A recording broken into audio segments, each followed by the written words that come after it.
Assalamualaikum warahmatullahi wabarakatuh. Materi yang akan saya jelaskan berikut ini merupakan materi untuk pertemuan terakhir mata kuliah teknologi flavoring, yaitu bagian dari flavor analysis yang merupakan sensory evaluation. Jadi kemarin kita sudah membahas tentang analisis flavor menggunakan instrumen, dan sekarang salah satu metode lain untuk menganalisis flavor adalah dengan metode sensori dengan evaluasi sensori. Apa itu evaluasi sensori atau sensory evaluation? Itu merupakan suatu disiplin ilmu yang digunakan untuk mengukur, menganalisis, dan menafsirkan tanggapan terhadap produk yang dirasakan oleh indera penglihatan, penciuman, sentuhan, rasa, dan pendengaran. Jadi yang menjadi kata kunci di sini adalah kita menganalisis tanggapan terhadap produk atau sampel dengan menggunakan indera.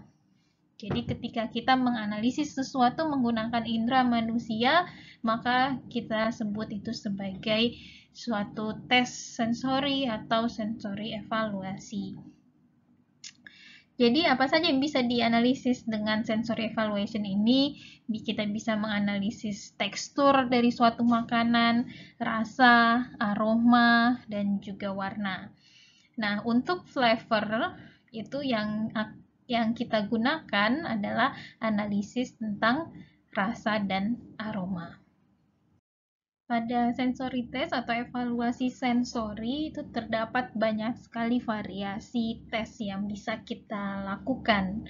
Secara umum pada kuliah ini kita akan bagi dua, yaitu ada tes yang kita kategorikan sebagai analytical dan juga tes yang kita kategorikan sebagai consumer test atau tes berbasis konsumen.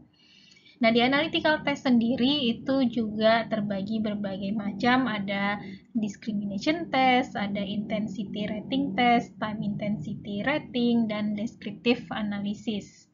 Beberapa dari tes ini sudah dipelajari sebelumnya, seharusnya di semester sebelumnya pada mata kuliah evaluasi sensori. Nah, jadi di sini kita akan lebih berfokus pada review untuk beberapa pengujian yang telah pernah dibahas sebelumnya dan juga memperkenalkan beberapa teknik baru yang itu khusus untuk mengevaluasi flavor. Yang pertama itu adalah uji beda. Uji beda ini kita lakukan ketika kita ingin mengetahui apakah suatu produk itu berbeda dengan produk yang lainnya, atau apakah suatu senyawa flavor yang kita tambahkan di satu produk itu memberikan efek yang berbeda atau sama saja dengan senyawa yang lainnya. Nah, uji beda ini bisa kita lakukan dengan berbagai variasi tes juga. Ketika perbedaan pada produk itu kita rasa kecil dan tidak mudah untuk diketahui, itu biasanya kita menggunakan uji duo trio maupun uji segitiga atau triangle test. Tapi ketika perbedaan dari sampel itu jelas dan bisa didefinisikan, misalnya kita tahu bedanya itu adalah di tingkat kemanisannya, atau bedanya tingkat kepahitannya, atau bedanya di aroma kopinya misalnya, intensitas aromanya. Nah, ketika kita bisa definisikan perbedaannya, maka bisa kita gunakan pair test atau tes berpasangan ya. Jadi sampel A dibandingkan dengan sampel B, terus ditanyakan yang mana yang lebih manis, misalnya yang mana lebih pahit, dan seterusnya. Uji yang kedua adalah threshold test atau uji ambang batas. Pengujian ini tujuannya ada beberapa. Yang pertama yaitu bisa digunakan untuk menentukan sensitivitas dari panelis kita terhadap suatu senyawa atau senyawa flavor, senyawa rasa, senyawa aroma gitu ya. Terus yang kedua untuk mengestimasi kontribusi dari suatu senyawa terhadap flavor. Jadi kita ingin tahu apakah ingat bahwa flavor itu kan terdiri dari berbagai macam senyawa kimia. Nah, senyawa kimia mana yang benar-benar berkontribusi terhadap flavor tersebut, itu bisa kita cek dengan menggunakan tes ambang batas. Jadi pada konsentrasi yang ada di campuran flavor tersebut, senyawa mana yang benar-benar berkontribusi terhadap flavornya. Nah, biasanya uji ambang batas ini pengujiannya menggunakan uji beda. Jadi entah itu uji segitiga, duo, trio, atau pair test tapi konsentrasi dari sampelnya itu dibedakan. Jadi ada yang rendah konsentrasinya, ada yang tinggi, sehingga kita tahu nanti ambang batas di mana suatu flavor itu bisa terdeteksi atau teridentifikasi. Jenis tes selanjutnya yang bisa kita gunakan untuk mengevaluasi flavor adalah intensity rating test. Di sini kita menilai tingkat intensitasnya dari suatu flavor. Kalau tadi uji beda hanya melihat perbedaan antar sampel, terus kalau ambang batas untuk melihat di konsentrasi mana suatu flavor itu bisa terdeteksi atau senyawa mana yang bisa memberikan sensasi flavor tertentu. Nah, yang untuk intensity rating test ini kita menentukan seberapa besar intensitas dari flavor yang kita uji. Apakah dia sangat kuat intensitasnya atau sangat lemah atau di tengah-tengah.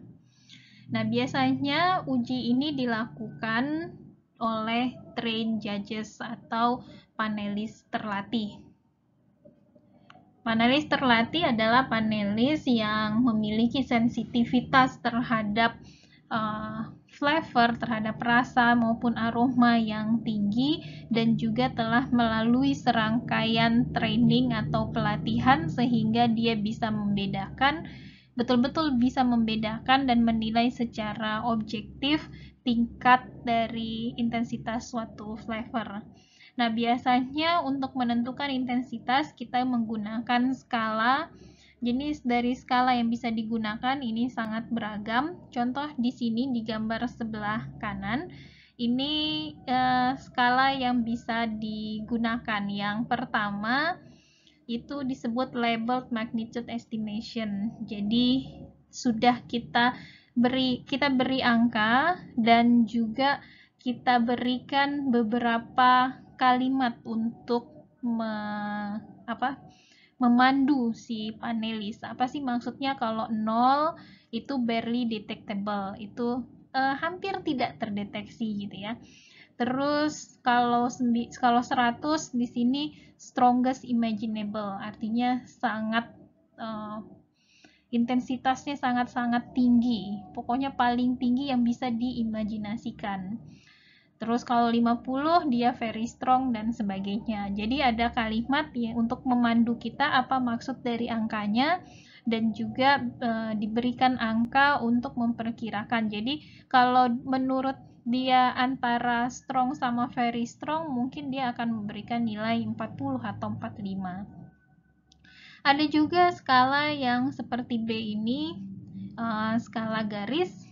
Di skala garis itu tidak ada angkanya, dia hanya memberikan kalimat kata untuk yang paling bawah dengan kata untuk yang paling batas atasnya. Jadi misalnya yang di bawah itu low atau rendah dan yang batas atasnya high atau tinggi. Nah, nanti si panelis tinggal mencocokkan saja menurut dia intensitasnya ada di mana. Kalau sedang-sedang saja maka dia akan pilih di tengah.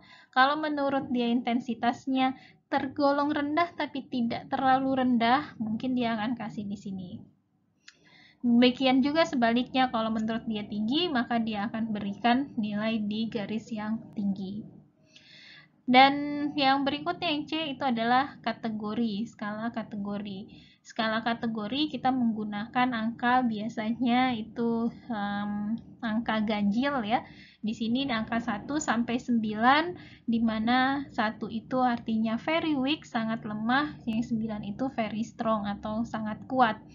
Nah, yang nomor 2 dan seterusnya itu adalah di antara dari very weak sampai very strong. Kadangkala ini semua angka itu didefinisikan artinya apa, diberi kata atau frasanya. Tapi kalaupun tidak juga tidak masalah. Jadi kalau misalnya dia di antara, benar-benar di tengah-tengah antara sangat lemah dengan sangat kuat, maka dia akan beri nomor 5 misalnya. Yang berikutnya adalah time intensity rating. Ini saya rasa belum pernah dibahas pada saat di mata kuliah teknologi flavoring. Bedanya sama intensity rating yang sebelumnya, kalau yang tadi itu, kalau intensity rating yang sebelumnya kita hanya menentukan intensitasnya secara keseluruhan tanpa memedulikan waktu kita mendeteksi si flavornya. Kalau time intensity rating ini sangat dipengaruhi oleh waktu.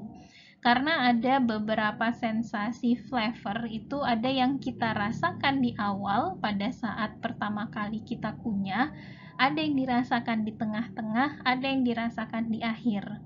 Nah, supaya kita tahu profil dari flavor kita, kapan sih si flavor ini, si rasa manisnya terasa, apakah setelah beberapa detik dikunyah atau pada saat baru masuk mulut, dan sebagainya. Terus juga ada beberapa flavor itu yang, atau sensasi yang dia bertahan lama di dalam mulut. Kadangkala walaupun makanannya sudah kita telan misalnya, atau makanan sudah dikeluarkan dari mulut, tapi sensasinya masih terasa. Itu seperti astringency gitu ya, sensasi astringen, terus bitterness atau rasa pahit itu biasanya masih tertinggal. Terus juga di tes ini bisa untuk memonitor bagaimana intensitas dari flavor dalam satuan waktu. Jadi apakah tadi yang sudah dijelaskan ya, apakah dia muncul di awal, kalau muncul di awal berapa lama dia bertahan, dan seterusnya. Nah, intensitas dan durasi dari flavor yang kita rasakan itu sangat dipengaruhi oleh yang pertama, konsentrasi dari flavor itu sendiri, apakah konsentrasinya di bahan pangan tinggi atau rendah, terus struktur dari makanannya, ini matriks dari makanan, apakah si flavornya itu terperangkap di dalam struktur makanannya atau dia ada di permukaan, ya, itu akan sangat mempengaruhi intensitas dan durasinya. Durasi kita merasakan flavor. Terus juga komposisi dari makanan tersebut. Kalau komposisi makanannya kompleks misalnya, bisa saja flavornya berinteraksi dengan komponen lain di bahan pangan, misalnya dia berinteraksi dengan protein, dengan karbohidrat, lemak, dan sebagainya, sehingga pada saat kita merasakan flavor tersebut, intensitasnya sudah berkurang mungkin karena dia terikat oleh bahan pangan yang lain. Atau justru sebaliknya, karena dia berikatan, dia memberikan sensasi nanti di akhir tapi intensitasnya tinggi. Nah, untuk menentukan time intensity rating ini sangat dibutuhkan panelis yang terlatih. Bisa dikatakan ini harus yang betul-betul terlatih sekali gitu, karena dia harus bisa berkonsentrasi dan membedakan intensitas berbagai rasa selama dia mengunyah makanan di dalam mulutnya.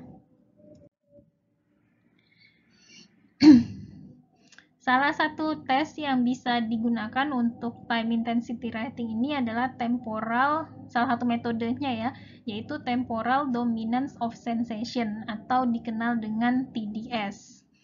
TDS ini, jadi si panelisnya disuruh untuk setelah dia menelan sampelnya setelah dia makan, terus dia telan, si panelisnya disuruh untuk menentukan rating dari flavor yang dia rasakan selama 5 menit gitu. Jadi di sini setelah setelah 5 menit itu jadi ada timernya, dia tentukan oh di detik kesini atau di menit ini dia merasakannya flavor ini gitu, sensasi apa yang dia rasakan. Misal di sini yang digambar sebelah kanan, yang di sumbu X-nya adalah durasi.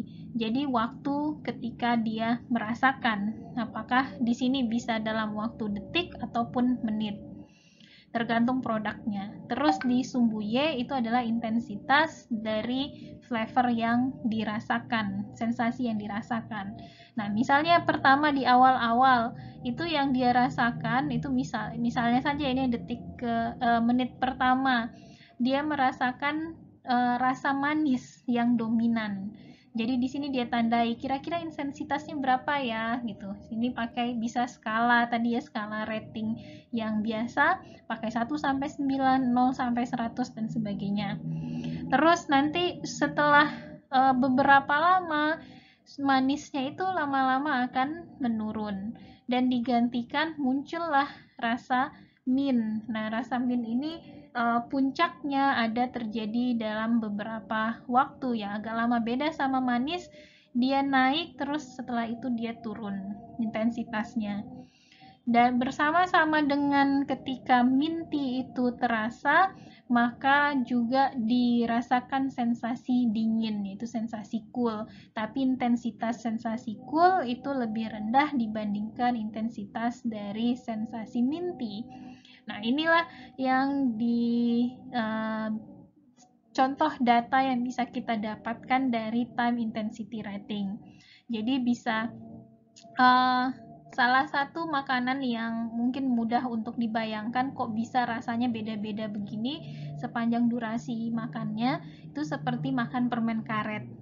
Permen karet itu awal-awalnya mungkin yang keluar pertama adalah rasa manisnya, terus lama-lama baru keluar rasa mintnya, ada sensasi dinginnya, terus lama-kelamaan setelah dikunyah maka semua flavor tersebut sudah tidak terasa lagi, hanya berasa seperti karet saja. Nah, itu contoh time intensity rating. Dan yang bisa benar-benar menentukan, dia bisa membedakan yang mana yang sensasi manis, mana yang mint, mana yang cool, dan kapan mulai terasanya itu harus panelis yang memiliki sensitivitas yang tinggi, yang sangat peka, dan ini perlu dilatih. Selanjutnya yaitu analisis deskriptif. Di analisis deskriptif kita, kalau tadi yang rating kita tentukan berapa sih intensitas flavor yang ingin kita ketahui gitu. Terus kalau time intensity kita melihat intensitasnya sepanjang waktu. Nah, kalau di deskriptif analisis ini kita mendeskripsikan ketika kita makan produknya atau kita minum misalnya kopi gitu ya, bagaimana sih rasanya, bagaimana sih aromanya, kita ingin tahu aromanya itu seperti apa. Nah, itu perlu dideskripsikan. Inilah fungsinya descriptive analysis. Nah, yang paling penting dalam descriptive analysis itu adalah vocabulary atau kata-kata yang digunakan untuk mendeskripsikan. Untuk beberapa produk, vocabulary ini sudah ada standarnya atau sudah ada pakemnya gitu ya. Tapi sayangnya untuk bahasa Indonesia kayaknya belum ada vocabulary khusus untuk mendeskripsikan produk. Biasanya si flavorist atau panelis terlatih itu mereka menggunakan vocab dari bahasa Inggris. Contoh di sebelah kanan ini adalah vocabulary yang digunakan untuk mendeskripsikan aroma dan rasa dari kopi. Misalnya aromanya itu bisa kita deskripsikan terbagi menjadi 3, yaitu ada aroma enzimatik, sugar browning, dan dry distillation. Masing-masing ini terbagi lagi. Enzimatik itu ada yang flowery, ada yang fruity, ada herby. Flowery sendiri floral kah atau fragrant, itu beda-beda. Nah, kata-kata yang digunakan untuk mendeskripsikan baik aroma maupun rasa dari kopi, ini perlu dipahami dan diketahui oleh panelis.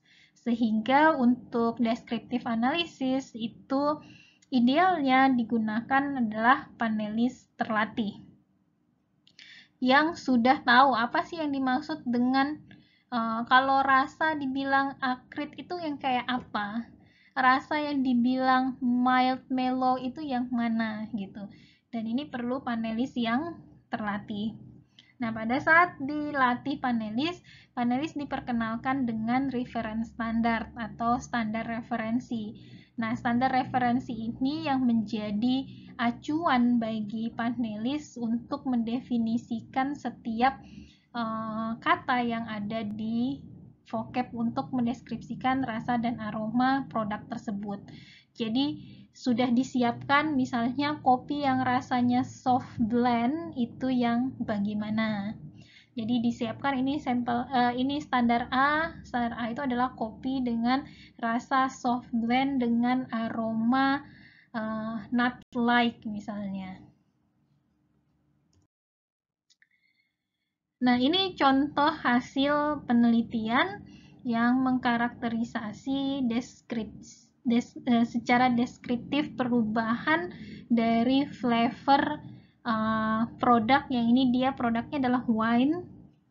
Jadi yang sering sekali di tes untuk deskriptif itu produk-produk yang kaya akan aroma seperti kopi, wine, teh, coklat gitu ya. Keju juga sering digunakan, juga sering dianalisis sifat deskriptifnya. Nah, di sini contoh untuk produk wine. Jadi mereka ingin mengetahui bagaimana efek dari penyimpanan pada suhu yang berbeda-beda, pada suhu tinggi terhadap flavor dari wine tersebut. Nah, wine ini disimpan pada suhu 40 derajat Celcius, ada yang 0 hari, itu artinya belum diberi perlakuan, terus selama 15 hari dan 30 hari. Terus dia cek bagaimana profil aromanya. Nah, tadi aroma itu banyak kata yang bisa mendeskripsikan, jadi di sini yang segitiga itu adalah 0 hari. Nah, jadi yang warna hitam itu adalah aroma dari produk sebelum disimpan di suhu 40 derajat Celcius. Jadi aromanya yang dominan adalah aroma green apple, tropical fruit, dan floral. Itu untuk produk sama citrus yang belum disimpan di suhu 40 derajat Celcius. Nah, ketika disimpan hingga 30 hari, lihat ini dia bentuknya yang bulat dan garis putus-putus, terlihat aromanya berbeda. Deskripsinya berbeda, berarti yang dirasakan oleh panelis itu berbeda. Kalau tadi yang dominan untuk wine yang tidak disimpan di suhu tinggi itu adalah tropical fruit, citrus, green apple, dan floral, ini justru menurun. Coba lihat. Nah, ini skalanya sekarang di sini dia. Menurun untuk yang aroma-aroma yang tadinya dominan. Yang tadinya tidak dominan justru menjadi dominan seperti honey, oak, rubber. Jadi kesimpulannya ketika si wine-nya itu disimpan pada suhu 40 derajat Celcius selama 30 hari, aromanya secara signifikan berubah dari yang citrus, tropical fruit, green apple, dan floral menjadi lebih ke honey, oak, dan rubber. Itu contoh dari bagaimana penggunaan descriptive analysis untuk melihat profil dari atau sifat dari produk akibat suatu perlakuan. Berikutnya adalah kalau yang tadi kita bahas itu termasuk dalam tes analitikal. Kita menganalisis, biasanya dilakukan oleh panelis terlatih. Nah, berikutnya si flavor itu bisa juga kita tes dengan menggunakan consumer test yang basisnya adalah konsumen, jadi orang awam yang mengetes produk kita. Ini biasanya dilakukan untuk menentukan seberapa produk kita itu disukai oleh target populasi atau konsumen kita. Jadi di sini tidak terlalu melihat sesuatu yang detail seperti seberapa besar sih intensitasnya, bagaimana deskriptifnya, deskripsi dari aroma maupun rasa produknya, tapi hanya ingin mengetahui sebagaimana sih penerimaan dari konsumen terhadap produk kita.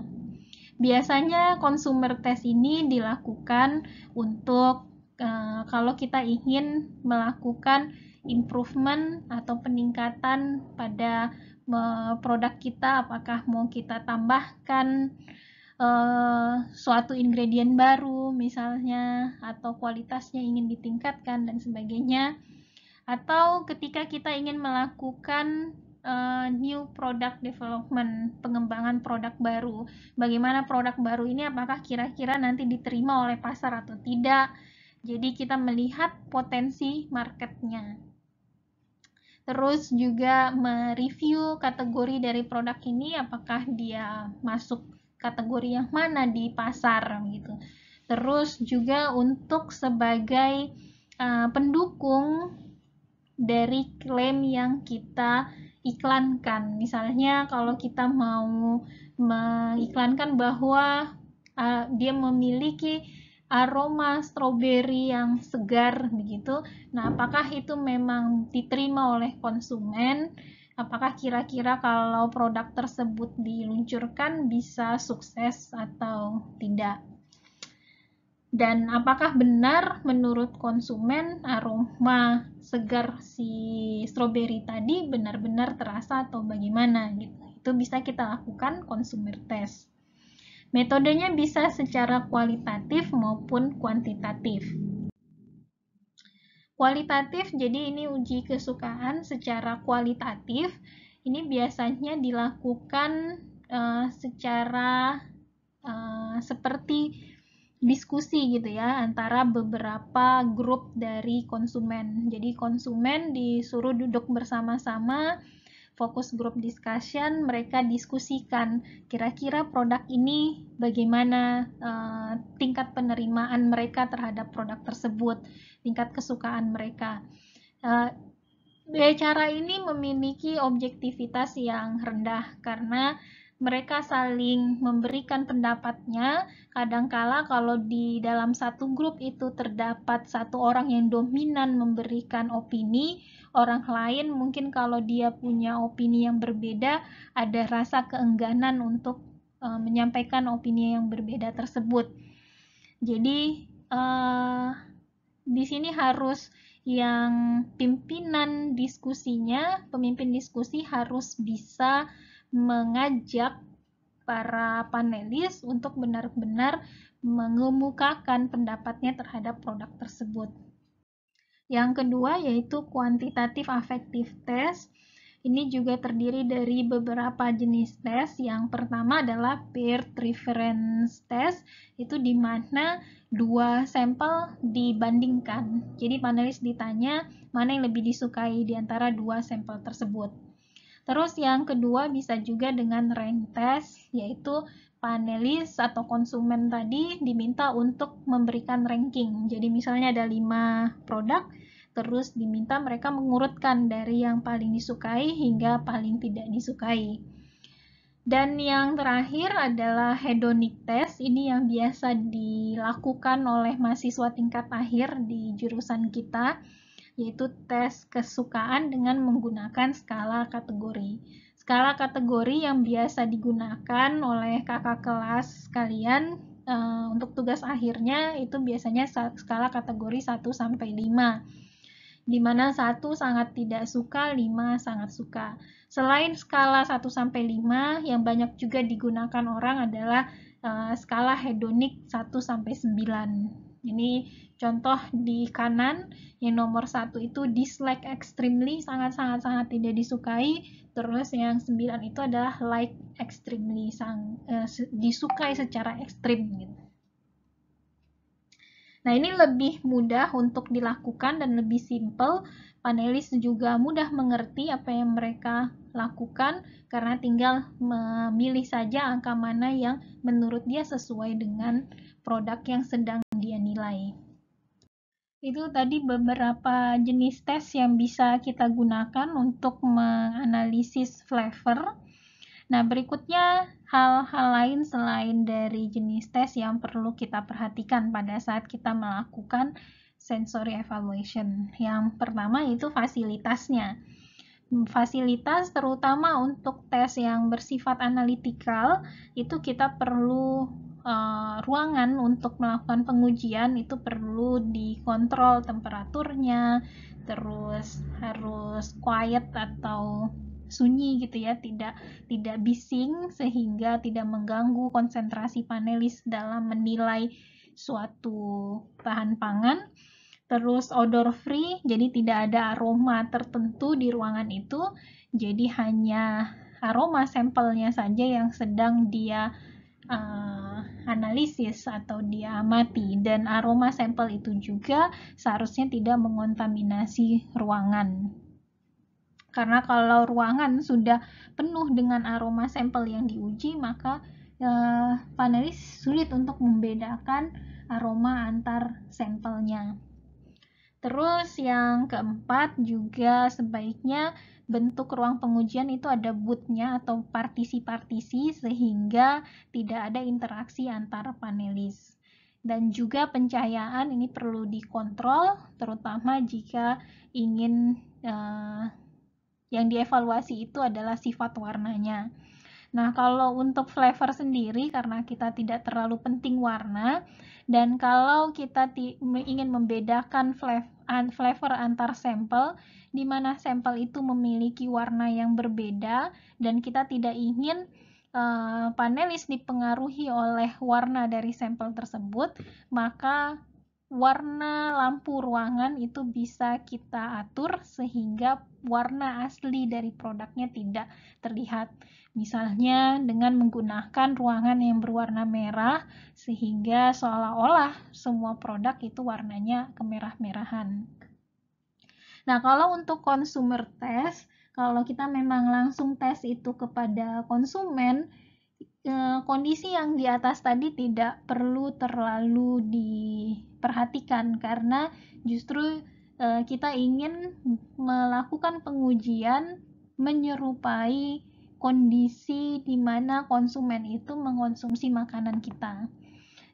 Bisa dilakukan di tempat pengujian yang di laboratorium bisa, tapi kalau kita benar-benar ingin mengetahui bagaimana tanggapan konsumen terhadap produk kita dan apakah produk tersebut benar-benar akan diterima di pasaran, maka lebih baik jika tempat pengujiannya itu dibuat sedemikian rupa menyerupai kondisi bagaimana si konsumen itu akan mengkonsumsi produknya. Terus bagaimana tes akan dilakukan? Yang pertama, kita harus menggunakan kontainer yang identik, jadi jangan piringnya beda-beda gitu ya, karena itu akan bisa mempengaruhi psikologis dari konsumen. Kalau bukan konsumen dan panelis. Kalau psikologisnya sudah terpengaruh, maka hasil penilaian terhadap flavornya akan bias. Terus selain kontainernya juga bentuk dan ukuran sampel yang dites juga dibuat seragam dan diberi kode yang random. Ini terutama untuk yang tes yang bersifat analitikal. supaya si panelis tidak tahu sampel mana yang merek apa, misalnya kalau mereknya berbeda, sumbernya dari mana gitu. Jadi dia benar-benar secara objektif menilai sampel tersebut. Terus hindari membuat si subjek sebagai eksperimenter atau jangan hindari membuat si panelis bekerja untuk kita. Misalnya disuruh mengaduk sampelnya atau disuruh menuangkan sendiri dari wadah yang besar ke wadah yang kecil. Jangan seperti itu. Sebaiknya itu dihindari semaksimal mungkin. Karena kalau panelis disuruh melakukan suatu pekerjaan, terutama pekerjaan itu kompleks, maka akan terjadi variasi karena tidak semua orang melakukan pekerjaan itu dengan cara yang sama. Nah, variasi ini mungkin bisa mempengaruhi hasil dari penilaian. Misalnya dibilang tuangkan kopi ke dalam gelas sebanyak setengah dari gelasnya gitu. Ada yang teliti yang menuangkan setengah dari gelas, ada yang tidak. Jadi sebaiknya kalau memang seperti ini, maka si peneliti atau eksperimenter itu satu-satu menuangkan dan mencampurkan sampel untuk panelis nilai. Terus juga jangan untuk yang time rating tadi ya, untuk menentukan bagaimana intensitas dari flavor pada durasi tertentu, jangan biarkan si panelisnya timing atau menentukan waktunya sendiri, menghidupkan stopwatch-nya terus mematikan stopwatch-nya, karena nanti pikirannya akan terbagi dua gitu. Jadi dia mikirkan menyalakan stopwatch, dia juga mikir tentang flavor, itu akan membuat complicated gitu, dan bisa saja flavornya jadi konsentrasinya terpecah gitu. Terus desain eksperimennya. Nah, jumlah sampel yang bisa dites itu yang pertama, jumlah sampel yang bisa dites itu sangat ditentukan oleh intensitas dari flavor yang diuji. Semakin tinggi intensitas flavor produk tersebut, maka semakin rendah sampel yang bisa kita tes. Karena kalau intensitas flavornya tinggi, maka panelis cepat menjadi jenuh. Misalnya aroma durian yang tajam gitu ya, rasa manis yang terlalu tinggi gitu, itu panelis akan mudah jenuh sehingga sulit untuk berkonsentrasi kalau jumlah sampelnya banyak. Terus juga jumlah dari atribut yang akan dinilai, sifat yang dinilai, apakah berapa banyak aroma spesifik yang harus dia tentukan, misalnya tadi bagaimana tingkat aroma floralnya, aroma green apple-nya dan sebagainya. Nah, kalau dia harus berkonsentrasi pada banyak hal, maka jumlah sampel yang bisa diuji juga menjadi semakin sedikit. Tapi kalau atribut yang diuji itu sederhana, hanya 1-2, maka jumlah sampelnya bisa lebih banyak. Tapi biasanya jumlah sampel yang dianalisis itu sekitar 3-4 sampel. Kalau terlalu banyak tadi dia akan jenuh. Nah, untuk antar stimulus atau antar sampel itu ada beberapa protokol. Yang paling sederhana adalah kalau dari rasa, si panelis diminta untuk membilas mulutnya dengan air. Tapi tidak selamanya air putih saja cukup, seperti misalnya untuk sampel yang bersifat oily atau fatty yang mengandung banyak lipid gitu ya, itu tidak bisa air biasa saja karena masih tertinggal di dalam mulutnya. Mungkin ini ditambahkan air yang hangat misalnya. Terus untuk sampel-sampel yang memberikan sensasi astringen seperti teh gitu ya, pekat begitu, itu bisa dibilas mulutnya dengan menggunakan gelatin, disuruh makan gelatin dan setelah itu diminum air. Terus kalau untuk aroma diminta untuk menghirup udara segar dulu sebelum ke sampel yang berikutnya. Terus banyak juga pengujian yang meminta panelis untuk tidak menelan sampelnya, tapi dilepeh gitu ya, diludah dikeluarkan sampelnya. Hal ini terutama jika dikhawatirkan kalau dia menelan sampelnya, maka panelis bisa merasa jadi kenyang gitu. Nah, kalau kenyang itu akan mempengaruhi psikologis panelis, mempengaruhi sensitivitas dia untuk menilai suatu flavor. Terus yang kedua juga mencegah intoksikasi. Kalau misalnya yang diuji itu seperti wine tadi ya, minuman-minuman beralkohol, kalau dia harus telan, berarti jumlah konsumsi alkoholnya semakin lama semakin bertambah, jangan sampai nanti dia mabuk gitu. Akhirnya dia tidak bisa menilai produk secara objektif. Terus juga yang perlu diperhatikan adalah sampel harus disajikan secara random. Urutan sampel itu harus random atau acak. Tidak boleh sampel A selalu sampel yang paling awal, sampel yang ditaruh di sebelah kiri, sampel C selalu yang ditaruh di sebelah kanan misalnya. Nah, ini bisa mengakibatkan error secara systematical error, karena kadangkala panelis punya kecenderungan merasa menyukai produk yang dicicipi pertama, atau kalau yang dicicipi pertama itu intensitas rasanya tinggi, maka nanti yang kedua selalu jadi lebih rendah gitu. Nah, jadi urutan sampelnya itu harus diacak. Terakhir yaitu seleksi dan training dari panelis, atau di sini disebut dengan judges ya. Yang pertama seleksi. Si panelis itu yang paling penting adalah dia dipilih berdasarkan availability-nya dan motivasinya. Availability ini maksudnya dia memiliki waktu untuk melakukan pengujian. Jadi dia berkomitmen untuk bisa melakukan pengujian. Terus yang kedua, rekrut atau rekrutmennya, jumlah dari panelis yang kita rekrut itu sebaiknya melebihi dari jumlah yang kita butuhkan, karena kadangkala ada panelis yang di tengah jalan berhenti, atau panelis yang sudah kita rekrut itu ternyata memiliki sensitivitas tidak sesuai dengan yang kita harapkan. Terus yang ketiga, dia sensitif terhadap atribut yang diujikan, misalnya dia sensitif terhadap aroma, terhadap rasa, tergantung dari apa yang kita ujikan. Nah, kalau untuk consumer test itu tidak perlu terlalu orang yang memiliki sensitivitas tinggi, terus motivasi tinggi, karena biasanya hanya satu kali saja pengujian. Beda dengan panelis terlatih, dia perlu dilatih berkali-kali dan pengujiannya dilakukan berkali-kali juga. Nah, kalau untuk consumer test itu biasanya hanya satu kali, sehingga yang paling penting dalam pemilihan panelis adalah panelis tersebut familiar dengan produk yang akan dites. Jadi dia biasa mengkonsumsi jenis produk yang akan dites. Nah, setelah kita menyeleksi beberapa orang, lalu dilakukan training. Ini untuk panelis terlatih saja. Kalau panelis tidak terlatih, tidak dilakukan training.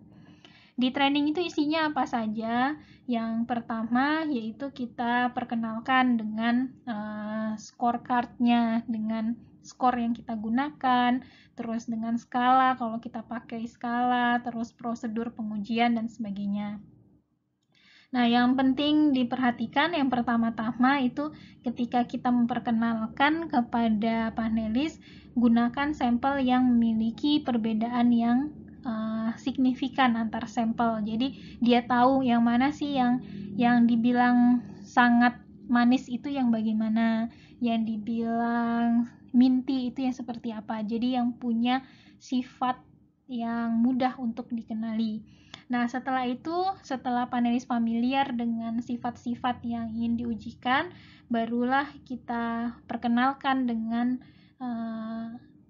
produk-produk yang mungkin intensitasnya tidak terlalu tinggi. Nah, di situ bisa dilihat nanti apakah si panelisnya masih tetap bisa secara konsisten menilai produk yang diujikan.